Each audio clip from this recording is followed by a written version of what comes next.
Hello student, कैसे हैं आप लोग। आज हम डिस्कस करेंगे क्लास 11 से रिलेटेड फिजिक्स के कुछ टॉपिक के बारे में। जैसा कि स्टूडेंट आपको मैंने बताया था, हम जो पढ़ रहे थे टॉपिक अपना वेक्टर एनालिसिस, आज उसमें हम डिस्कस करेंगे कि कोसाइंस क्या होती हैं, दिक्कोज्याएं। स्टूडेंट आपकी जानकारी के लिए बता दूं, जो हम ये चैप्टर पढ़ रहे हैं, ये चैप्टर फुली मैथमेटिक्स है। तो मैथ और यहाँ पर फिजिक्स का कॉम्बिनेशन जो बना के दे रहा है स्टूडेंट, बहुत ही इंटरेस्टिंग है। तो आइए देखते हैं आज हम दिक्कोज्याओं के बारे में, कोसाइंस यानी दिक्कोज्याएं क्या होती हैं। छोटा वीडियो है स्टूडेंट, पूरा देखिए, बहुत अच्छा रहेगा आपके लिए, मैथ और साइंस दोनों के लिए, फिजिक्स के लिए। तो आइए देखते हैं व्हाट इज, चलिए देखते हैं दिक्कोज्या क्या होती है। स्टूडेंट, कोसाइन एक तरह से फुली मैथमेटिकल फिनोमेना है। क्या होती है, कैसे डिफिनेशन करेंगे इसका, कैसे हम फाइंड करेंगे इसकी वैल्यूज को। तो आइए देखते हैं एक डायग्राम। स्टूडेंट, डायग्राम इसका हम देखते हैं, डायग्राम के साथ समझना बहुत आसान हो जाएगा। डिफिनेशन आप खुद बना लेंगे, मैं भी हिंट कर सकता हूं। तो आइए देखते हैं इसका डायग्राम। स्टूडेंट, आप जानते हैं कि देयर आर 3 एक्सिस, एक्सिस 3 होते हैं, जैसा कि फिगर में मैं आपको बना के दिखा रहा हूं। X axis, Y axis and Z axis. तो स्टूडेंट, जब हम किसी वेक्टर के बारे में एनालिसिस कर रहे होते हैं कि ओरिजिन हम ले लेते हैं और एक वेक्टर ड्रा कर लेते हैं, कोई भी एक वेक्टर जिसका आपको कोसाइन फाइंड करना है। जैसे मैंने एक वेक्टर ले लिया ए। स्टूडेंट, ये 3 डायमेंशनल ऑब्जेक्ट है, एक वेक्टर कहीं से निकला होगा ऐसे, तो मैंने उसको ए से रिप्रेजेंट कर लिया। अब यहां से हमको कोसाइन फाइंड करने, तो कोसाइन क्या होती है, एक्स एक्सिस के साथ ये वेक्टर जितने एंगल क्रिएट करता है उसी के कोसाइन को हम उस वेक्टर की कोसाइंस कहेंगे। वेक्टर कोसाइन क्या होती है, तो एक्स एक्सिस के साथ बना हुआ जो एंगल होगा, जैसे यहां से मैं रिप्रेजेंट करता हूं एक्स एक्सिस के साथ जो एंगल बन रहा है वो अल्फा, ऐसे ही वाई एक्सिस के साथ जो एंगल बनेगा उसको बीटा से मैं रिप्रेजेंट कर ले रहा हूं, और जेड एक्सिस के साथ जो एंगल बनेगा उसको गामा से रिप्रेजेंट कर ले रहा हूं। तो किसी वेक्टर का X axis, Y axis and Z axis के साथ जो भी एंगल क्रिएट होगा उसके कोसाइन को यानी कॉस को हम कोसाइंस कहेंगे, दिक्कोज्या कहते हैं। तो कैसे इसको रिप्रेजेंट करेंगे स्टूडेंट, अगर एक्स एक्सिस के साथ कोसाइंस बन रहे हैं तो उसको हम एल से रिप्रेजेंट करते हैं, वाई एक्सिस के साथ बन रहे हैं तो एम से रिप्रेजेंट करते हैं, और जेड एक्सिस के साथ बन रहे हैं तो एन से रिप्रेजेंट करते हैं।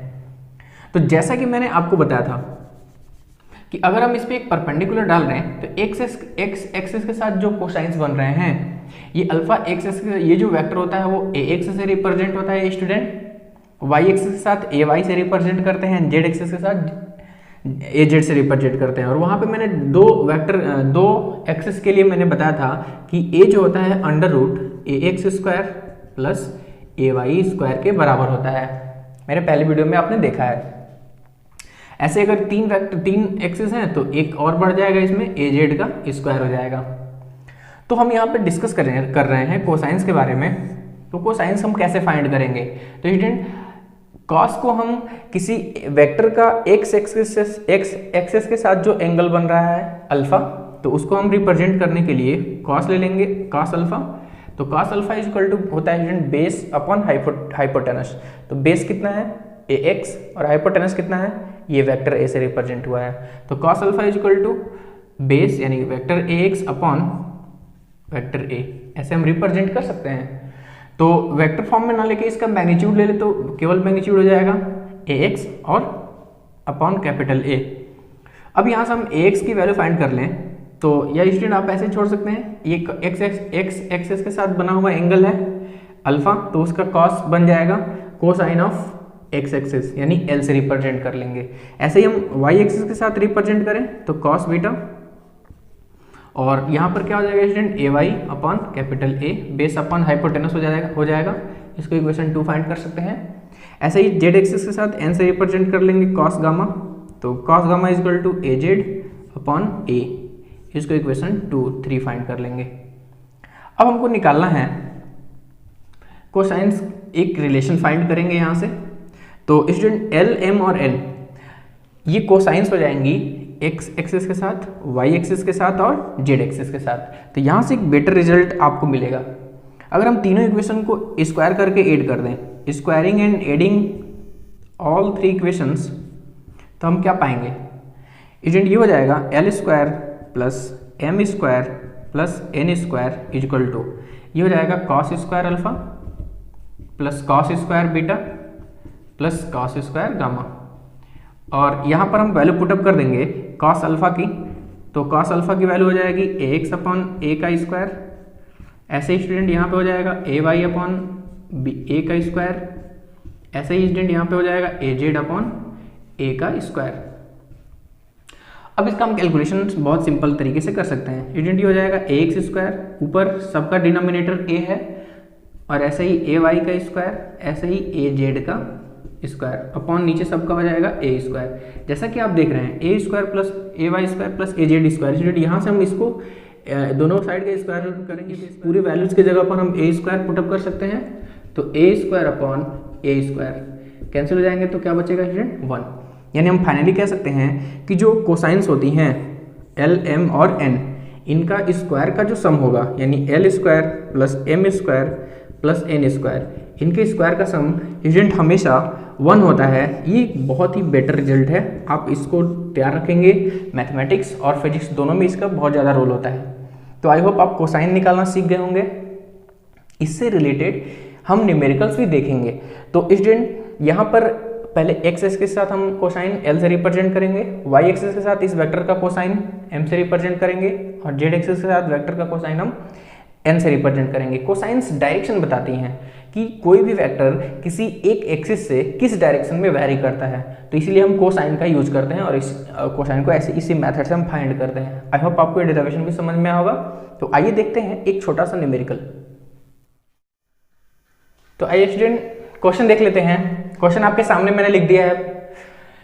क्वेश्चन है यदि वेक्टर ए बराबर 2i cap plus 2j cap plus के कैप है, तब हमको वेक्टर ए की दिक्कोज्याय ज्ञात करनी है। स्टूडेंट 3 दिक्कोज्याय होते हैं, जैसा कि मैंने आपको ये बताया एल एम और एन। एक्स एक्सिस के साथ जो दिक्कोज्याय बनेगी उसको एल से, एम एक्सिस के साथ एल से, और जेड एक्सिस के साथ एन से हम फाइंड करते हैं, जैसे कि मैंने अभी डिराइवेशन भी कराया था उसका।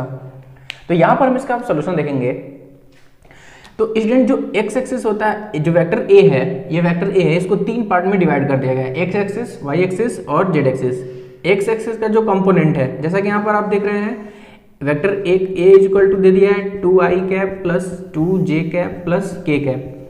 तो जो ए एक्स की वैल्यू है स्टूडेंट, एक्स का मैग्नीट्यूड एक्स एक्स के साथ जो कंपोनेंट बन रहा है वो 2 है।